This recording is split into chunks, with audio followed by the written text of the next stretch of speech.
Hello everyone, we're back with Nick at SGTV. So I want to talk to you today, Nick, about the relationship with other trades on site.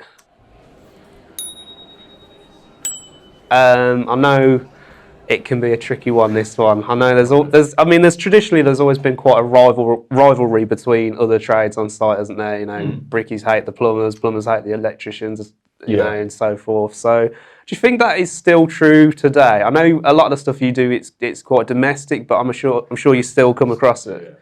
I was being sort of brought into it at a young age. Now, there's no rivalry. It's just banter.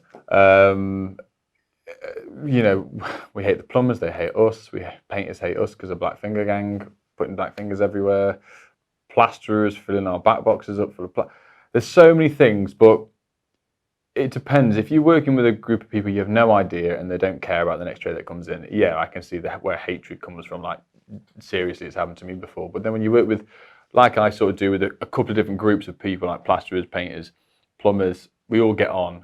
We all help each other. But there is a bit of messing around in the background as well. So I'll purposely do things to annoy people. If I'm stripping down lights or anything, I'm just flicking cables on their head all day or putting in the hoods, or I will then say to Adam, right, let's put all this in the bin and then we'll just scoop all the rubbish and put it in their tool bag. Like, it's funny until it happens to you. I'm a good one for messing around, but there's a point where you don't mess with another man's trade. I wouldn't do anything that costs anyone money. Same vice versa. You don't mess with anyone's food.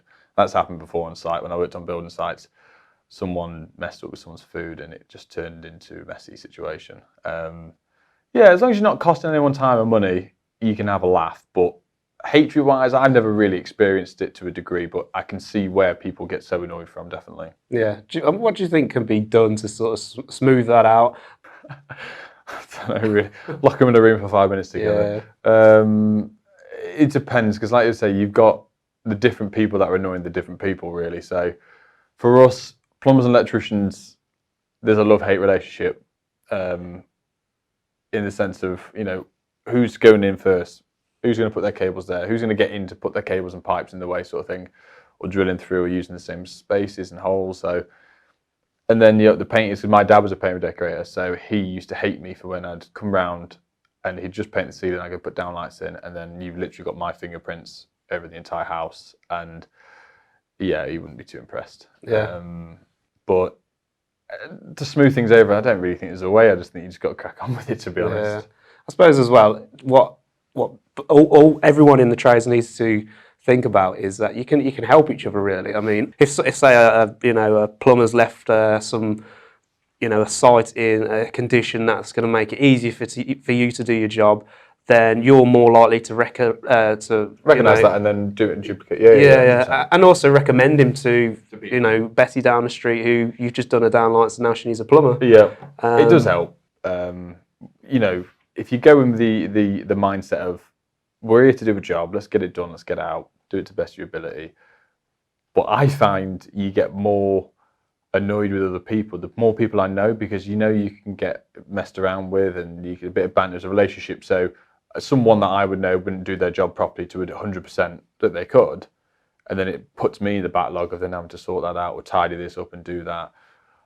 And that's when you start getting annoyance. But by personal experience, when I've turned up when I've not known someone, most of the time they've been all right, except for plasterers. I see the hatred brewing here. Just every electrician will have ever had it is when they've just plastered over your box and just filled it full of gunk and then they've just left it. Do you think they do that just to annoy you? Yeah, well, it boils me. There's just no need for it. Because I've worked with loads of plasterers that don't do it, or if they do, while it's still wet, they can just scoop it out. It's so simple, but they don't. Yeah. I mean, I've seen pictures on Instagram with some of them have literally skimmed over it and they've come up to the job and gone, there's meant to be a socket there. And there's a back box, and in the end they go digging, and eventually they find it, and they've just skimmed straight over it, buried the cables. And you just think, why? But who's there first? Do you think money plays some role in some of this sometimes? Because I suppose every single trade says, "Oh no, they get paid more than us. No, they get paid more than us." I don't know what the right answer is, but I'm assuming that they all feel the same way. Yeah. So money-wise, I can see why plasterers do it. Get it done, it's going to take more time and effort to dig all the stuff out and clean it out, make it better. Same with notorious for electricians not sweeping up after themselves. You know, we should do it. It's just the stigma around that as well of plumbers, they always stink. Well, because they mess around with messy pipes. Like, it's one of them. But then who earns the most? That always goes around. And I have that much banter with other tradesmen of, we're the king. I rub it in their faces because I think we're the best trade out there compared to them, and I'll happily let them know it. But they hate it for it, and I don't know. It always works in roundabouts, doesn't it? If you all get on with each other, it will work out a nice, smooth job. But then if you all hate each other, it's just going to cost everyone money and time. But there's no real way, in my way, to explain to people of, if you just go there and do your own job properly to 100%, then everyone's going to be happy. Yeah. That's not always the case, is it? Never. And it never happens. No. Never. Probably been on one job where we've all gone, right, let's work together, get this done, and go home. And we've done it. And then the next job, it was like, oh, right, we did that one well. Let's just mess around on this one. So. I mean, you said obviously people messing with food, that's caused some issues and things. But I mean, have you ever seen some bad examples of where it has really gone wrong? Well, yeah, one was my dad. He subbed out to another painter came in. We'd known him for years, sort of family friend. And my dad had took his 2-litre bottle of water opening and put magnolia paint around the around the top of the bottle, put the lid back on. So as he's unscrewing it, he's drinking it. And we're just looking at him. And he's just like, what? And I burst out laughing. My dad started, and the other guy. And he went absolutely mental because he didn't know he had paint all around his face. He thought we'd put some other liquid in his water, should we say. That's why we were all laughing. And he went absolutely, started smashing things up. Oh, he went absolutely ballistic. To the point where we all had to calm him down and say, like, just look in the mirror, you've got paint around your lips. And that's all it was. But it's because if someone's messed with his food before, then it's just not funny. You're on site, you've got your lunch, and you're not going to eat anything else for the rest of the day. You can't really leave, let's say, in the middle of nowhere, and someone ends up doing something to your food, you're not going to be very happy. But yeah, don't mess with people's food. It's not funny, to a degree. Ish. Apart from when you're doing it to someone else. Yeah, that's fine, yeah. We spoke a little bit about, you've mentioned bantering on site, and we've sort of covered bullying on site where you can end up taking it too far, but also I think it can sometimes just be people not knowing how to perhaps take each other, and that's all down to building, I suppose, a better relationship with each trade, isn't it? Really? Yeah. You can have banter. It's only funny when the person receiving the banter finds it funny. The moment that person doesn't find it funny, it sort of becomes into bullying. Realistically, that's the way I look at it, and it isn't funny. I've been receiving and do it quite a few times, and it's just pointless. You're just bigging yourself up. You're either making yourself look like a prat to other people, or you're trying to make single someone else out. So, yeah, banter's only funny if it's duplicated both ways. If someone doesn't bring it back, then just stop it because it's just not funny. That's my sort of take on it. Yeah. In terms of sort of working with other trades, and like we said before, say if a plumber's done a nice, neat job that's made your job easier, has it got to the point for you where you have sort of found people in the trade, in other parts of the trade that are good, that you can recommend, and it's worked in your favour and theirs? Yeah. So there's a company that I use for plumbing around my area. We're both actually the same age, both got quite good big businesses, and he will go above and beyond to make sure his work is as top spec as possible, customers happy, there's always communication between me and him as well. I'm probably fall behind compared to communication compared to him because I'll go, he's just texted me, go see this job. And I'll read it on my phone and then put it in my pocket, not text him back, and then I'll get another text later on saying, are you going tomorrow? It's like, yeah, sorry, I meant to reply.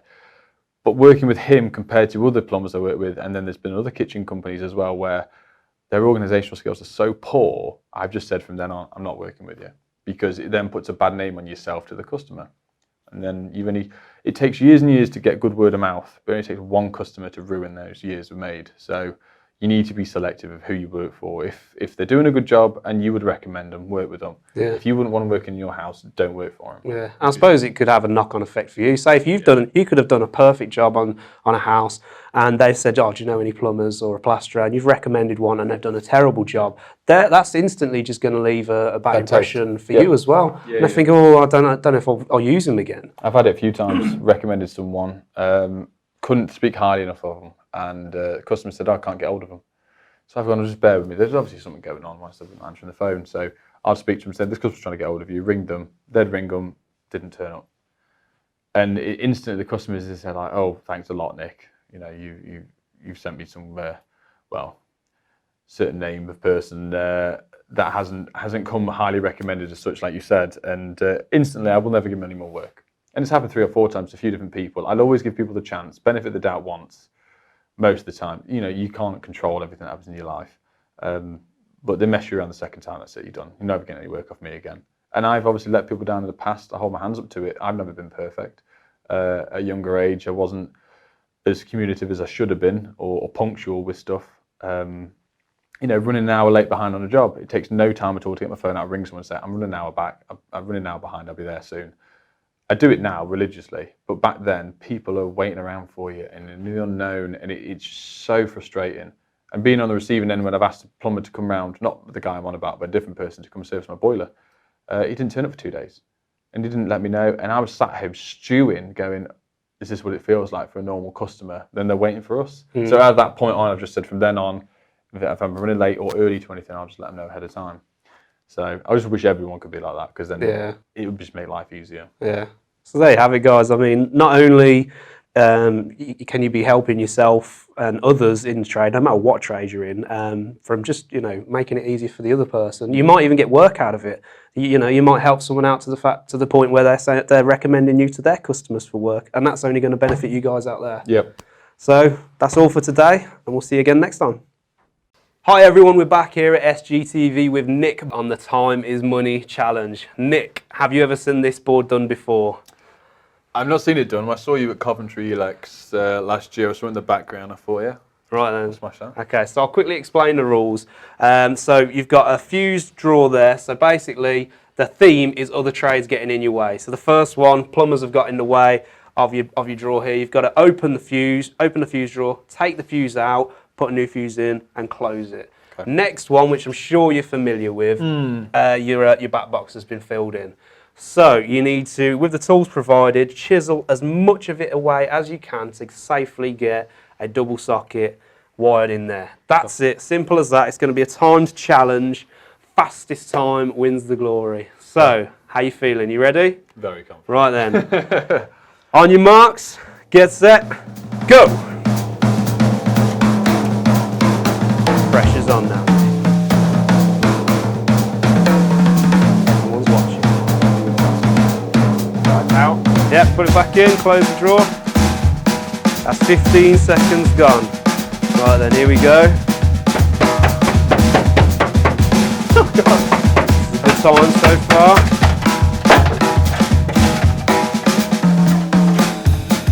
"40 seconds. Let's get the move on now. That's 1 minute gone. Cool as a cucumber. Yeah, sleeving on. Getting it proper.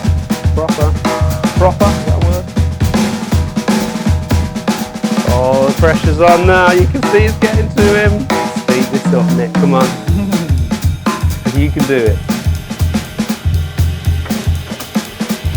So all you've got to do now is get the screws in. Once you screw them in tight, you tell me and we'll stop the clock.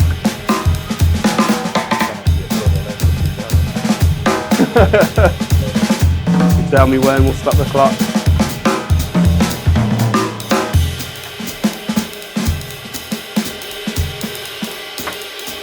Go on, stop.